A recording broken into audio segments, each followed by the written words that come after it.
Hopefully your XDS day one, halfway through, is going well and there's still room in the brain bucket. My name is Chris Wren. I'm the chair of the XDS Advisory Committee. And it's my extreme honor and pleasure to be welcoming today Mr. Sam Carlisle.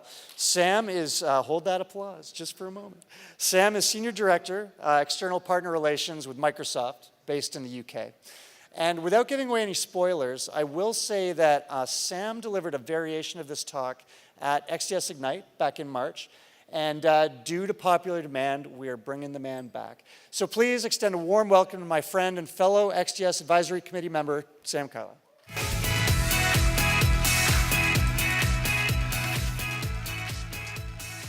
Hello, everybody. So my name is Sam Carlisle. I work at Microsoft, Xbox Division. And my goal here today is to give you something just to think about. And we're going to talk about player 2, but before we can talk about player 2, we have to talk about player 1. So, player 1, it's you. It's the games industry. We all work in the wonderful world of games, whether internally or externally, and we are the people or the players that make this industry work. And looking at us, I want to take a look at our arena. Where do we fight? Where do we play? A lot of you have seen this before. We're enjoying an all-up industry growth of 6.6% at the moment, and we compare that against economic growth of worldwide of 2.4%. Domestic markets in China are growing fast. India and South America are threatening to ignite in exactly the same way, and with a touch of stability, they could well do. This scale, on a fundamental level, is why we as developers employ partners from all around the world. This growth has been driven not just by gamers, but also because there's more content, there's more platform, backwards compatibility and HD remasters mean more ports, games as a service is growing. There's culturalization to consider, there's games experiences on fundamental levels are getting richer and deeper and require more content. And the only way they can reach this kind of scale is through the external partners. And I don't think any of that information is unfamiliar. And this is why scalability, as you can see, is the number one reason we engage with service providers. It's a really big indicator of market health as well. It wasn't that long ago that cost was number one. In the last year alone, cost has dropped 8% as a factor, making it less than a fifth of the reason why we use external suppliers.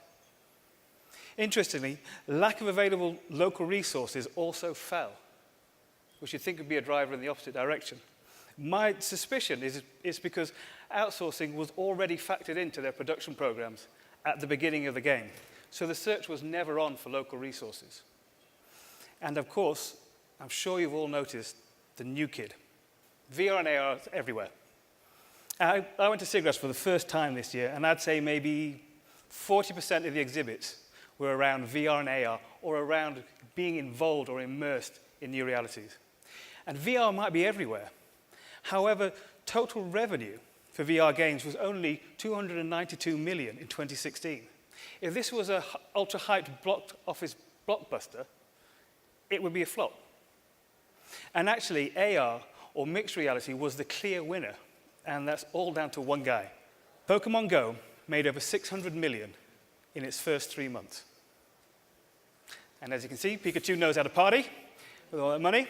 So, looking closer at the virtual reality market, the combined market, including hardware, is estimated to be worth between 94 and 120 billion by 2021. Some have rated that expansion as high as 215 billion, but I think that's wildly optimistic. This puts VR and AR in the same range as games inside 5 years. That's a scale it took us 30 years to reach. Augmented reality in the long term is predicted to be the eventual winner in terms of market share. The reception has actually been pretty frosty by game developers. I mean, you look at those numbers. The predicted numbers are big, but it's not really reflected on the ground, with only 10% of devs seeing it as a major growth driver going forward. And it's not surprising when we remember that actual total VR sales was less than 300 million, Pikachu aside. Service providers are far more optimistic. So why the disparity? What is it that service providers are seeing that devs aren't? What's giving them, over a third of them, the confidence to say that VR and AR is going to be a major growth driver in the future? Who is player 2? This is our disruptor, enterprise. What is enterprise?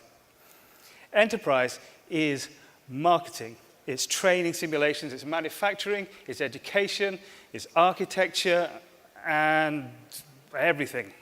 There's VR news reporting, there's car configurators, there's medical diagnosis, and so on and so on. There's no upper limit. The enterprise market is everything else in the world. And I believe this explains the discrepancy between those numbers of confidence. The reason service providers have more confidence could well be down to seeing the work coming in from a wider variety of sources. While over in games, our heads are down and rightly blinkered to our own space. We're not seeing this. If you consider just one area, for a market that only raised a little over 400 total, that's game software and enterprise software, off an install base that was only 10 million people, I was surprised to discover that there are over 700 marketing companies specializing in VR. That's either a very oversaturated market, or a lot of people are betting big on the long term. And in order for these companies and this level of enthusiasm to deliver the product, they're reaching out to external development studios, bolstering their confidence. So let's look at the future. Before looking forward, I'm going to bring that number up again. It's worth noting that 400 million total revenue from software came from a standing start. It was 0 at the start of the year. So that 400 million, although it seems like a small base, is actually a really impressive figure. By 2020, software sales in VR are expected to hit 14 billion, 10 billion of which will come from games. By 2025, VR software sales are predicted to be over 35 billion. Now watch, that percentage of enterprise swings. We flip 180 from games to enterprise. The market share drops from 72% games to 72% enterprise. In under 8 years, the non-game VR space will be worth over 21 billion. And we're no longer the majority player in a market that uses our tech. Personally, I think that swing is actually to non-games is actually going to be bigger. And why I think it's going to be bigger is there's a difference between the two formats. VR is all about total immersion. It's talking about realities and dropping us into new situations. It's quite fantastical, and that's just not for everyone. AR, however, especially headset-based AR, is fundamentally about the visualization of data into an easily understood form. That is for everyone. And that has universal application. These revenue numbers are the early indicators. For the real long term, let's take a look at the investors, the gamblers. What do they think? If software investment so far has been impressive, then investment in hardware has been stratospheric. With the full VR market predicted to be worth over 120 billion in 5 years, all up, they're aware that over 70% of that revenue is expected to come from hardware. These numbers are a little bit harder to unearth, but we know that Facebook paid over 3 billion for the Rift. HTC have pledged to invest, 10 billion? And Microsoft, Magic Leap, have both invested heavily into AR. And that's not all. If we look at Microsoft's recent middleware acquisitions in Havok and Simplygon, it wasn't the Xbox division that brought the two pieces of gaming tech. I mean, don't worry, the software's still available for games. It's not going anywhere. But it's interesting that it was actually the Windows Devices group that picked up the tab. So combined, we're looking at some very serious numbers. And it's clear that investors are going all in. But why? And I don't know about you, but I've not had my VR moment yet. And I've tried. I've not yet to experience the game-changing epiphany. I think I'm just too aware of the screen, too aware of the fidelity. I don't know. It just, to me, feels like we're not there yet. Although it's worth bearing in mind that in terms, or compared to the maturing mobile market, VR and AR are here. He's so cool. We're going to look back at this generation of headsets and giggle, like we are now. But those investors aren't laughing. What's got them so excited? It's because they're betting on nothing less than this being the next internet.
Wasn't me. Now, obviously, the first time I saw that, I was just terrified by it. There are no guns. There's no monsters. There's no cool backflips to shoot somebody in the face from 10 feet. There's no post-apocalyptic war zone. There's nothing. In other words, that was a game engine demo that wasn't aimed at gamers. So who was it aimed at? The broadcast media. And by here, I mean anything that's story-based but non-interactive. This is where we'll switch our attention to, and it's a fascinating area. So looking back at that kite demo, we have a game engine trailer targeting film and TV. And it's over 2 years old. That's not all. The major players are already engaged. Unreal has a sequencer, Crytek's has Cinebox Film Engine, Unity's CineSuite. In that intervening 2 years, the major engines have all developed dedicated movie-making features into their toolsets. Delving deeper, there are a few things, or a few ways that real-time tech has entered broadcast media. The first one, VR production, where I mean looking at using VR to shoot with virtual cameras. It's especially useful in either full CGI or CGI-heavy productions. And I made a couple of predictions for those who were there. Chris mentioned it earlier from my presentation at Ignite in February. I had in mind that these predictions were at least 2 or 3 years away. My first prediction was previs will be the gateway to runtime assets in film. Previs at a high enough fidelity allows directors to make crucial decisions easily and cheaply. And often when CGI gets to the point that a director can actually make a decision and actually make that judgment call, they've spent over 80% of their time and their budget getting there. Meaning when the director makes a change, they only have 20% left of their time and budget to actually create it. This is the final polish phase, is the important bit. In real time, if you want to change the time of day or move a camera, turn down a dial. Quick iterations can suddenly become the norm for a business that's never had that luxury before. it has the power to dramatically cut costs. And seeing previs as a gateway, my prediction at Ignite was that this would eventually lead to real-time assets appearing in the final cut. And I thought this one was years off. It was announced the next day that it had already happened in Rogue One. The robot in this shot is a real-time asset. In fact, since then, Epic have gone further, developing a composure tool for comping real-time assets into film. CGI TV series will be created in runtime instead. The second prediction was that long-form CGI would be created in runtime, with kids series being the entry point because of the stylization allows a certain amount of freedom. It's more suitable. Again, I figured this was at least a couple of years away. And the first broadcast series I'm aware of, Zafari, was announced at SIGGRAPH, commissioned by DreamWorks and produced by Digital Dimension. Things are moving fast, which leads us to this. China has officially entered the golden age. Statistically speaking, it's in the golden age of cinema. China's box office has gone from less than 2 billion in 2010 to an expected 30 billion in 2020. In less than a year from now, it's going to pass the US box office revenue. However, their VFX industry is not yet ready to deliver the quality they need, or even the amount they need. This will change, but it'll take time. In the meantime, they're going to turn to Western houses for the missing expertise and the missing numbers. The next stop is India. India is gradually getting the appetite for big-budget, VFX-heavy productions. Over 1,000 movies a year are made by Bollywood.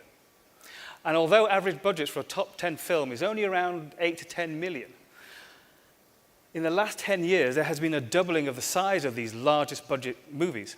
And these are long films with the opportunity for crazy CGI. And the Indians are capable of creating crazy CGI. I'm looking forward to what they do. Now there's the evidence that these bigger budget, VFX-heavy films can actually make money. We need to watch that space. Let's put these markets into context. By 2020, global box office predicted to have a revenue of 50 billion. TV revenue hits 274 billion. Combined, that's a $324 billion market. Stack that next to games, and we can see the potential for disruption. So, remember, enterprise doesn't have a cap to what can be achieved with it. There's no upper limit, and all of them are now employing game tech. Enterprise, broadcast media, box office. Our runtime world is expanding. And one more thing. Since I got a couple of predictions right, I'm going to push my luck and make a couple more. And I'm going to qualify this by saying, I'm going off-piste here, these are my own musings. So, firstly, subscriptions. I believe the gaming market will eventually follow the trend into the subscription model fully. It's become the accepted method by which we consume content. Whether it's music, TV, or even cinema, you can group all these together into streaming entertainment services. And the rate of subscription take-up is rapidly accelerating. And this will impact the world of external development because of content. As we make this transition, hardware will become less of a factor. In time, it will be the equivalent of choosing the difference between watching it on your HD TV or a 4K TV, depending on what you want to shell out, IMAX or standard cinema. We already see an increase in the frequency in console cycles as well. It's now more akin to major mobile phone iteration. Backwards compatibility will fade into acceptance that you can play your game anywhere. It's taken for granted, with the vital exception of exclusive content. And this affects us because one thing we know for sure is that content is king. If we take a look at AMC, the US cable channel, dedicated to movie repeats, that was its format. By investing in top talent, they engineered a massive shift into original content. First by creating Mad Men, followed by Breaking Bad. They developed Mad Men in 2009. By 2016, they'd more than doubled their profits, from 663 million to 1.4 billion. Over $500 million already for a channel that did nothing but showed reruns. That's nothing to be sniffed at. That's quite a sweet deal. It's a very comfortable place to be. However, the right teams creating the right quality can change everything. And a side effect of this is that the brand isn't as important as you think it is. AMC stands for American Movie Classics, and that's no longer what you associate AMC with. Netflix was a DVD postal service. Your brand is only as strong as your content. And in fact, strong content can change your brand. So for me, content isn't just king. It's an emperor. In fact, content is, and I'm not saying the pun out loud. PriceCooper made this observation in their 2016 Entertainment Media Report. To maintain this advantage, studios must aggressively invest in intellectual property, development and production to build deep rosters of branded, repeatable content aimed at multiple revenue streams. That can just as easily apply to games. In fact, it does. And everyone in this room makes content. If video games follow the same streaming subscription model, then I believe the growth in our sector is actually underestimated. So, round-up part 2. Everything on this list employs game tech. And I know what you're thinking. If you're a service provider, ka-ching! But to somebody who deals in resources, I see it a little bit more like this. Intellects, vast, cool, and unsympathetic, regarded this earth with envious eyes and slowly and surely drew their plans against us. You see, they need what we have. Whether it's artists, animators, engineers, 2D, UI, UX, audio, production, test, localization, and many, many more. It's a world they're only just starting to explore, and we've lived here for well over 30 years. Hiring can be hard. Solutions such as incubators point to the innovative approaches being sought. There is churn and attrition, especially in the mid-level. In fact, I know one instance where a government offered money to their vendors to be more competitive, and the vendors turned around and said, invest it in training instead, because resources are a problem. And you understand that because, as we know, game development is all about people. So how are you? Player 1. It's an interesting graph. So this is the amount of years your current employees expect to stay at your company. And looking at this data, I wouldn't call us commitment phobes, but there are a few issues to work through. Over half your workforce aren't expecting to still be with you in 5 years' time. Another 17% just aren't sure. And how many of those that are grouped together in the I'll be there indefinitely category are actually founders? How often do you get viable candidates that you can actually recruit? Highlighted here, marketing, creative, and technical seniors are easily the hardest area to recruit, with CVs very rarely landing on the door. And I don't think that'll surprise everyone. So with that, mid-level's not great, and we know that's where we get a lot of churn. I'm going to switch to suppliers. There's not much in the way of data when it comes to outsourcing vendor satisfaction. So I conducted my own quick and dirty investigation. The data I looked at represents feedback given on Glassdoor. I looked at 24 suppliers spread over North America, Europe, China, India, Southeast Asia, and Latin America, and I tried to weight the amounts appropriately to the amount of vendor activity we see in those countries. So, on the plus side, the quality of projects is a big draw, and this lines up with the feedback from suppliers, some of the supplier-only sessions in the last XDS, which listed quality projects as the main driver behind who suppliers choose to work with. Office environment being so high is a nice indicator that it's a settled industry, and they enjoy the people they work with. On the downside, and I'm going to cut the management some slack here because people come on these sites to bitch about you anyway, you'll see that with overtime, stress, and holidays, around a third of all negative feedback revolves around work-life balance.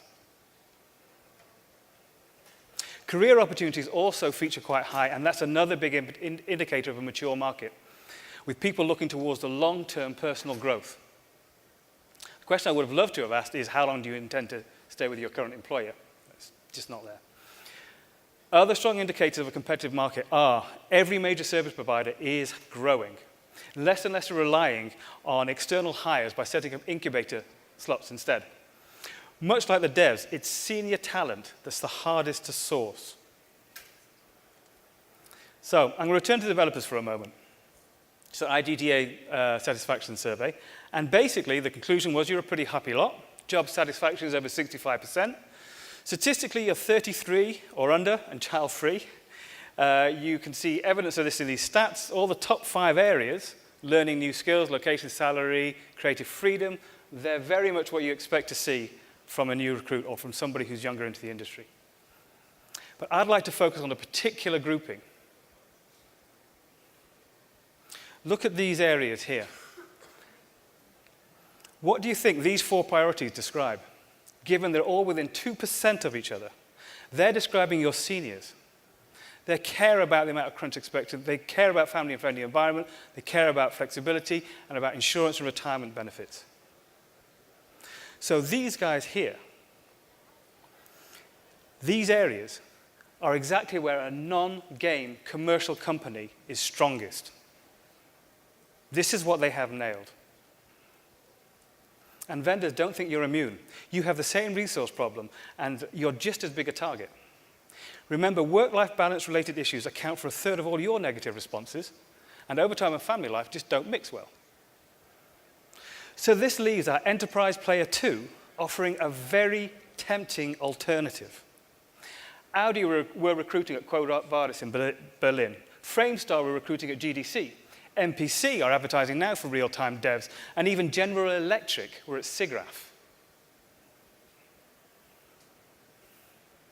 And I know what you're thinking. As gamers and developers and suppliers, how do we combat this hideous new world of work, opportunity, and resource thievery?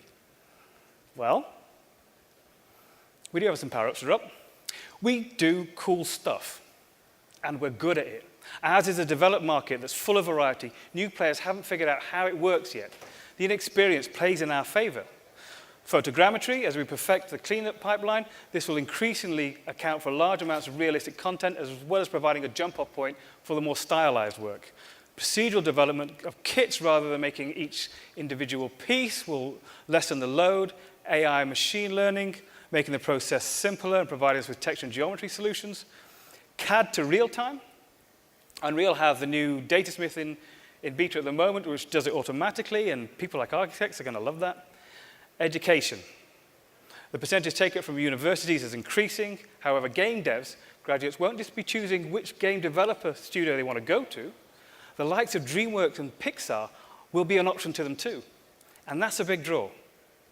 So these factors here will act as a drag on the resource squeeze, but they're not going to have a significant influence.